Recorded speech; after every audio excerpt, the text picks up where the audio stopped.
In the beginning, planet Veyra was largely untouched. Its people lived in separate tribes, spread across vast regions of the planet, each shaped by their own lands, customs, and ways of life. For generations, they believed the world ended at the edges of what they knew. Over time, curiosity began to grow.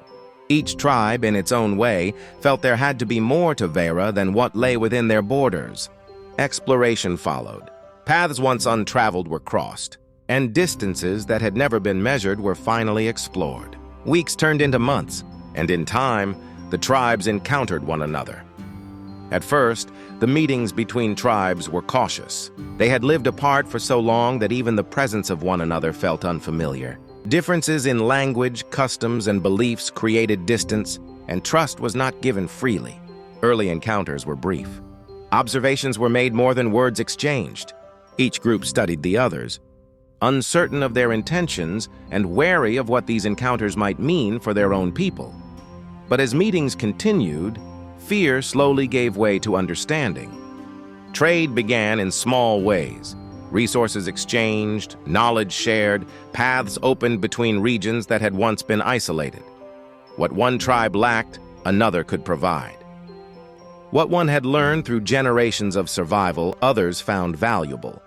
Over time, these exchanges grew more deliberate. Gatherings became planned rather than accidental. Discussions replaced suspicion. The tribes began to realize that their future would be stronger if it was shaped together rather than apart. As cooperation increased, so did the need for structure. Decisions affecting more than one tribe could no longer be made in isolation, and voices needed to be heard without chaos or dominance. Each tribe chose one representative to speak on its behalf, someone trusted to think beyond personal interest and consider the future of all. These representatives met regularly, not as rulers, but as guides. They listened. They debated. They planned. Thus the elders were born and a new era begun. Under the guidance of the elders, the tribes began to look beyond survival and toward permanence. They studied the land not only for what it offered in the present, but for what it could sustain over generations. Exploration resumed with purpose. Groups were sent outward to chart regions untouched and unexplored, searching for a place where resources were abundant and the land itself seemed to invite settlement. After many journeys, they found it, a vast region hidden within the heart of the planet, where towering trees stretched toward the sky and powerful waterfalls carved their way through stone. Fresh water flowed endlessly, fertile ground lay untouched, and the land itself felt alive. The elders recognized what this place represented. It was not merely a location, it was an opportunity for unity. For the first time, the tribes chose to settle together rather than apart. Paths converged. Temporary shelters became permanent structures.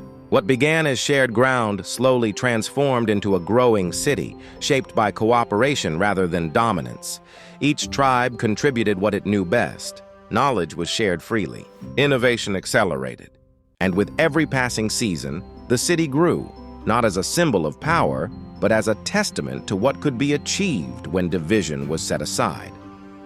This city would become the foundation of their civilization, the place where Veyra truly began to flourish, and from that foundation, their pursuit of knowledge would soon lead them beyond anything they had imagined.